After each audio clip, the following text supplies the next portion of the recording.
Hello student, I hope आप सभी लोग अच्छे होंगे। Welcome back our YouTube channel Ashish Tiwari. My name is Muskan and आज की वीडियो में हम बात करेंगे हिस्ट्री ऑफ इंडिया, जो हमारा जो सब्जेक्ट है, इसके यूनिट 4 के चैप्टर नंबर 8 के बारे में। अपनी लास्ट वीडियो में हमने 7 चैप्टर तक हमने कंप्लीट कर लिया, तो आप सारी वीडियो देख लीजिएगा। आपके सारे जो चैप्टर के जो इंपॉर्टेंट टॉपिक्स हमने उठाए हैं उसको शॉर्ट में हमने कवर कर दिया। आपको पूरा चैप्टर ना कि वो क्लियर हो जाएंगे। तो unit wise chapter by chapter हमने वीडियो बनाई है, तो आप सारी वीडियो देख लीजिए, आपको समझ में आ जाएगा। और जो भी इस चैनल पे फर्स्ट टाइम विजिट कर रहे हैं, इस चैनल को सब्सक्राइब कर लीजिए, जिससे आने वाली अपकमिंग वीडियोज़ की जो अपडेट है वो आपको टाइम टू टाइम मिल सके। और इस वीडियो को आप पूरा देखिएगा, पूरी वीडियो देखेंगे तभी आपके जो इस चैप्टर से रिलेटेड जो सारे कॉन्सेप्ट हैं सारे क्लियर हो जाएंगे। शॉर्ट में इस वीडियो को हमने कवर किया है ताकि आपकी जो पूरा चैप्टर है वो आपका कवर हो जाए। ज़्यादा लंबी वीडियोस नहीं होती, छोटी सी वीडियो होती हैं, 15-20 मिनट्स की वीडियो होती हैं। तो आप इस वीडियो को देख लोगे तो आपका पूरा चैप्टर है वो कवर हो जाएगा। तो चलिए आगे बढ़ते हैं अपनी वीडियो की तरफ। तो ये हमारा हिस्ट्री ऑफ इंडिया हमारा चैप्टर है 1550-1700 तक, 1550 से 1700 तक। ये सेमेस्टर 4 डिसिप्लिन माइनर का सब्जेक्ट है। यूनिट 4 का सब्जेक्ट है, चैप्टर नंबर है 8 मुग़ल चित्रकला। इसके बारे में पढ़ेंगे। क्या पढ़ना है मैं, तो इस अध्याय का उद्देश्य है कि मुग़ल चित्रकला के विकास, उसके प्रमुख शासकों के योगदान, उनकी चित्रकला की स्कूली विशेषता को सरल भाषा में हमें उसको समझाना है। इंट्रोडक्शन क्या है, प्रस्तावना। तो मुग़ल चित्रकला में भारतीय, फ़ारसी और तुर्की कला शैलियों का मिश्रण है। ये चित्रकला मुख्य रूप से मुग़ल दरबार में पनपी, जहाँ पे शासकों ने कलाकारों को प्रोत्साहन भी दिया था। मुग़ल चित्रकला में राज दरबार, शिकार, युद्ध, प्रेम कथाओं और धार्मिक विषयों के ऊपर खूबसूरती से उसको चित्रित करके बताया था। तो मुग़ल चित्रकला की उत्पत्ति। मुग़ल चित्रकला की शुरुआत बाबर के शासनकाल से शुरू हुई थी और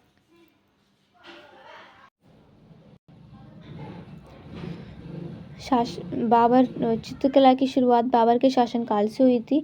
औरंगज़ेब के शासनकाल तक इसमें कई बदलाव भी देखे गए थे। बाबर 1526 से 1530 तक इनका शासन रहा था।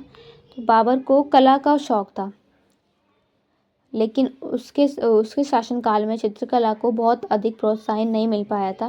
बाबर को चित्रकला का बहुत शौक था, लेकिन उनके शासनकाल के दौरान चित्रकला को इतना अधिक प्रोत्साहित, मतलब इतना अधिक उसको बढ़ावा नहीं दिया जाता था। बाबर की जो आत्मकथा है, बाबर नामा में प्रकृति के सुंदर विवरण मिलते थे उसमें, जिससे वो पता चलता है कि बाबर ने चित्रकला को कितना महत्व देते हैं, कि वो चित्रकला को कितना महत्व देते हैं। हालांकि जब बाबर की युद्धों में व्यस्त रहने के कारण चित्रकला का अधिक विकास नहीं हो पा रहा था।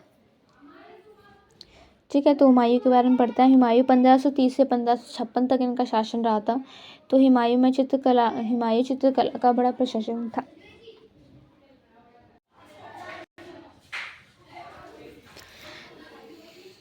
हुमायूं चित्रकला का बड़ा प्रशंसक था, उनको बहुत पसंद था। तो अपने निर्वासन 1540 से 1555 के दौरान हुमायूं फ्रांस गए थे, जहाँ से उन्हें चित्रकला की गहरी समझ हुई थी। और हुमायूं ने अपने प्रसिद्ध फारसी चित्रकारों और मीर सैयद अली अब्दुल समद को भारत लेकर आए थे, और इन कलाकारों ने मुग़ल चित्रकला की नींव भी रखी थी। अकबर के टाइम तो 1556 से 1605 तक इनका शासन रहा था। अकबर के शासनकाल में मुग़ल चित्रकला अपने चरम पर पहुंच गई थी। उसने एक विशाल चित्रशाला, पेंटिंग कार्यशाला स्थापित की थी, जिसमें 100 से अधिक कलाकार कार्य करते थे। अकबर ने धार्मिक, ऐतिहासिक, पौराणिक और दरबारी जीवन से जुड़े विशेष विषयों पर इन्होंने चित्र बनवाए थे। प्रसिद्ध चित्रकला ग्रंथ क्या थे इनके, अमीर हमजा नामा तो अकबर के आदेश पर बने सबसे बड़ी चित्र श्रृंखला थी। अकबर नामा अकबर के जीवन के चित्रण के बारे में थी। तुजुक ए बाबरी, तो ये बाबर नामा का ये चित्रण थी। प्रसिद्ध कलाकार क्या थे, अब्दुल समद, वसीवान, दसनदास मंसूर। जहांगीर के समय में तो 1605 से 1627 तक इनका शासन था। जहांगीर को चित्रकला से विशेष प्रेम था और इसने इस कला को निखारने में महत्वपूर्ण योगदान भी दिया था। उन्होंने कलाकारों को प्राकृतिक सौंदर्य, पक्षी, जानवर, फूल पत्ती और मानव चित्रण में निपुण बना दिया था। जहांगीर की कला में यथार्थवादी चित्रण को बढ़ावा मिला था।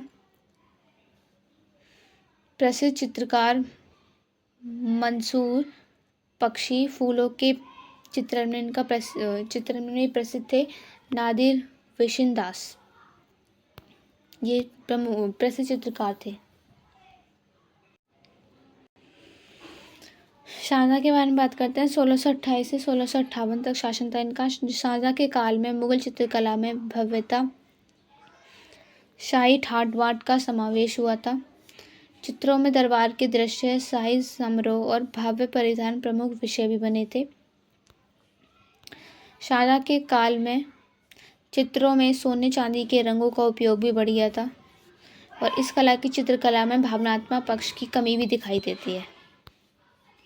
औरंगजेब में 1658 से 1707 तक इनका शासन था। औरंगजेब धार्मिक रूप से कट्टर थे, इसलिए उसके शासनकाल में कला और संस्कृति का कम प्रोत्साहन मिला था। हालांकि उसके दरबार में कुछ चित्रकारों ने निजी स्तर पर चित्रकला को जारी भी रखा था, लेकिन औरंगजेब के शासनकाल में मुगल चित्रकला का पतन वो खत्म हो गई थी, खत्म होना उसको शुरू हो गया था। इतना ज़्यादा जैसे पहले मुगल शासकों के दौरान में चित्रकला का इतना महत्व था, लेकिन औरंगजेब के शासनकाल के दौरान ऐसा नहीं था, वो बिल्कुल ख़त्म होता जा रहा था। तो लोकप्रिय मुगल चित्रकला स्कूल, तो मुगल काल में चित्रकला के कुछ प्रसिद्ध केंद्र स्थापित हुए थे जिन्हें चित्रकला स्कूल कहा गया था। दिल्ली स्कूल अकबर और जहांगीर के शासनकाल में फला फूला और उसमें दरबारी जीवन, युद्ध के दृश्य चित्रित होते थे। लाहौर स्कूल शाहजहाँ के समय ये विकसित हुआ था, इसमें भव्यता और रंगों की चमक दिखाई देती थी। आगरा स्कूल फूल, पत्तियाँ, पक्षी, प्राकृतिक दृश्य पर केंद्रित चित्रित बनाए जाते थे।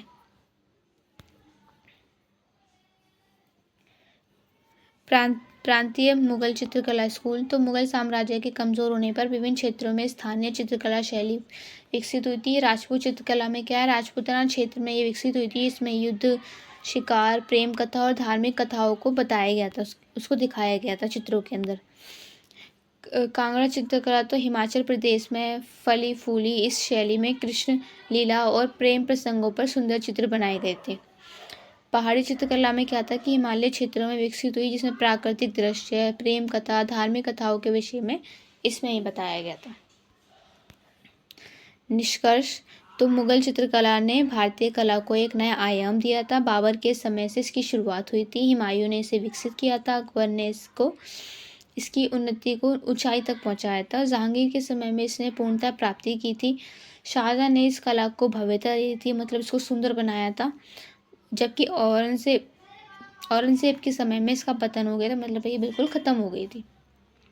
मुगल चित्रकला ने भारतीय संस्कृति में अमूल्य योगदान दिया था, जिसने आज भी संग्रहालय और ऐतिहासिक ग्रंथों में इसको देखा जा सकता है। इसके नोट्स देख लेते हैं, शॉर्ट नोट्स। तो बाबर ने क्या किया था, चित्रकला को कम प्रोत्साहन दिया था। इनकी चित्रकला इन्होंने नींव रखी थी चित्रकला थी, लेकिन उस टाइम में इनके युद्धों के कारण इनके चित्रकला को कम प्रोत्साहन मिल पाया था। उन्होंने बाबरनामा लिखी थी। हुमायूं में फारसी चित्रकार मीर सैयद अली और अब्दुल नसम को वे भारत लेकर आए थे। अकबर चित्रशाला की स्थापना की थी। अमीर हमजा नामा अकबरनामा लिखी थी। जहांगीर प्राकृतिक चित्रण पर जोर दिया था, पक्षी, फूलों के चित्र बनवाए थे। शाहजहाँ शाही जीवन, सोने चांदी का अन्य रंगों का इन्होंने प्रयोग किया था। औरंगजेब में चित्रकला का पतन हो गया, मतलब चित्रकला की जो शुरुआत हुई थी वो खत्म हो गई थी इनके शासनकाल के दौरान।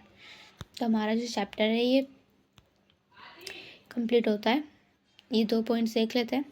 लोकप्रिय मुगल चित्रकला स्कूल, तो Delhi school, Lahore school, Agra school थे। प्रांतीय चित्रकला स्कूल, राजपूत चित्रकला, कांगड़ा चित्रकला, पहाड़ी चित्रकला के बारे में मैंने बताया। पूरी वीडियो देख लो, वीडियो देखी होगी आपको तो समझ में आ जाएगा, ठीक है। इसके नोट्स हमारे टेलीग्राम चैनल पे मिल जाएंगे, इसके लिंक डिस्क्रिप्शन बॉक्स में दे देंगे, तो आप वहाँ से ले लीजिएगा। हमारा चैप्टर कंप्लीट होता है, इस चैप्टर को देख लीजिएगा तो आपके सारे कॉन्सेप्ट आपके क्लियर हो जाएंगे। और कोई भी क्वेरीज हो तो आप इंस्टाग्राम पे, पेज पे फॉलो करके पूछ सकते हैं, कमेंट बॉक्स में पूछ सकते हैं। मिलते हैं अब हमारी नेक्स्ट वीडियो में। Thank you for watching my video.